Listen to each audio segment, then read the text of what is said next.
This is the presentation on eye assessment and procedures. Visual acuity is the acuteness or the sharpness of vision. If vision isn't clear, most defects are caused by what we call errors of refraction.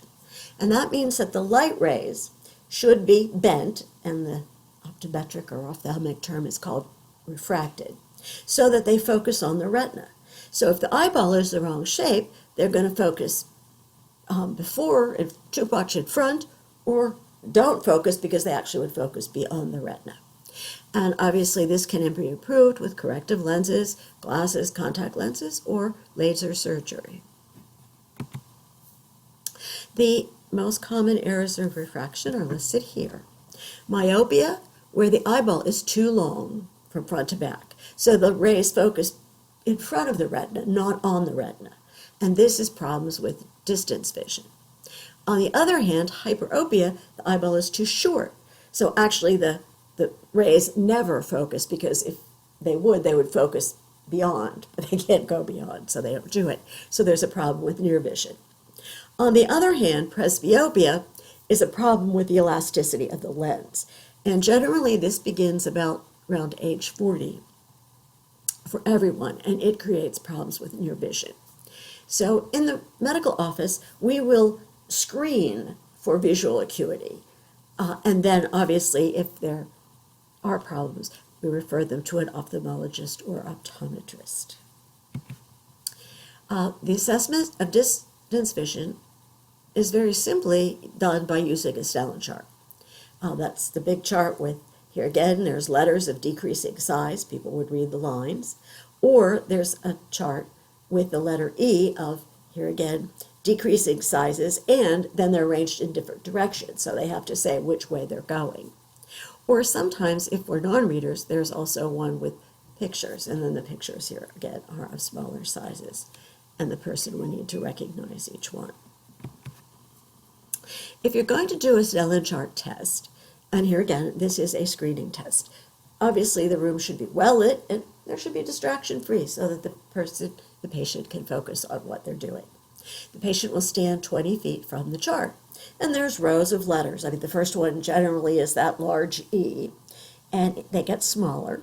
And then in the end of the line, there are two numbers. The top number is always 20 because the person is standing 20 feet from the chart.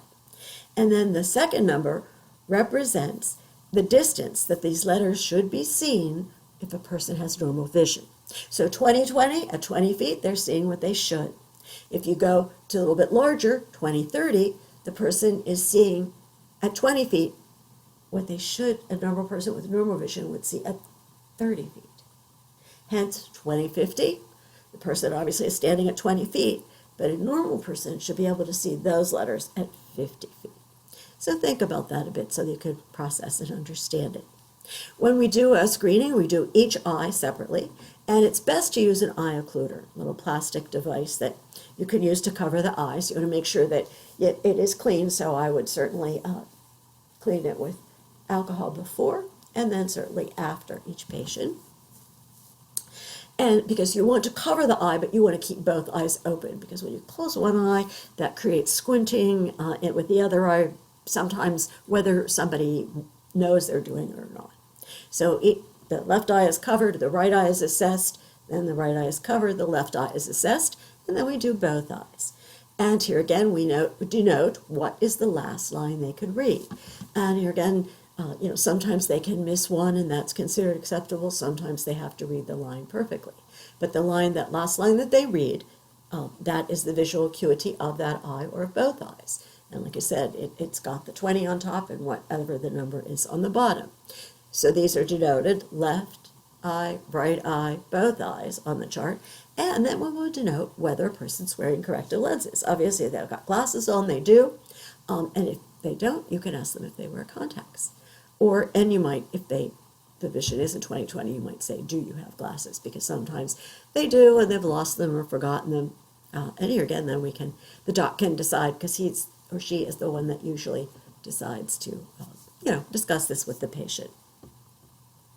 In case it is an E chart, here again, sometimes with young children, they have an E that then the child will hold it in that direction or tell you that the three lines are pointing up or to the right or to the left or to down. Near vision is assessed when there's a card, and it's got different size print, like from headline size to what we call phone book. Here again, we need well-lit, distraction-free. The patient holds it about 14 to 16 inches from the eyes because that's normal reading distance. And here you can do each eyes or both eyes.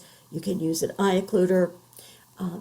It will often, the screening is just done with both eyes to see what they can read, but here again, that will be up to the office where you work.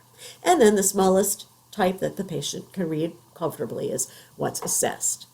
And here again, you will obviously list if corrective lenses. A lot of people wear readers, which just enlarge the reading, but the doc may, if that's what they normally use, may want to, if they're using them, make note of that, or if they have bifocals. And obviously with any of your assessments, if they're squinting or trying real hard, or you see something different than you would expect, you may want to write that down as well. And here is one near vision chart, and you can see what this one looks like. And here is another one. This one they would read a little paragraph. Color vision is assessed. Now we have congenital defects. They're inherited. A lot, certain ones are, or otherwise they're present at birth. Meaning that congenital means they're born with it, and it can be either something that happened with that child, or it can be an inherited disorder. Other ones are acquired by eye injury, disease, drug. There's some change with aging, but usually that is not, that might take hard to tell aquas from blues and greens, but it won't be, a major, like a red-green. So the screening test, there's a red and a green line on the Snellen chart. You can just ask them to what colors those are if you like, or some offices use a more comprehensive test using the Ishihara book. So it detects congenital color blindness and red-green. Here again, generally in the office, this is just a screening, and then an ophthalmologist or optometrist then makes the diagnosis and prescribes whatever is going to be done about it. So the Ishihara test is this book of color plates. They're polychromatic, multicolors, primary colored dots arranged to form numerals against a background of similar dots in other colors.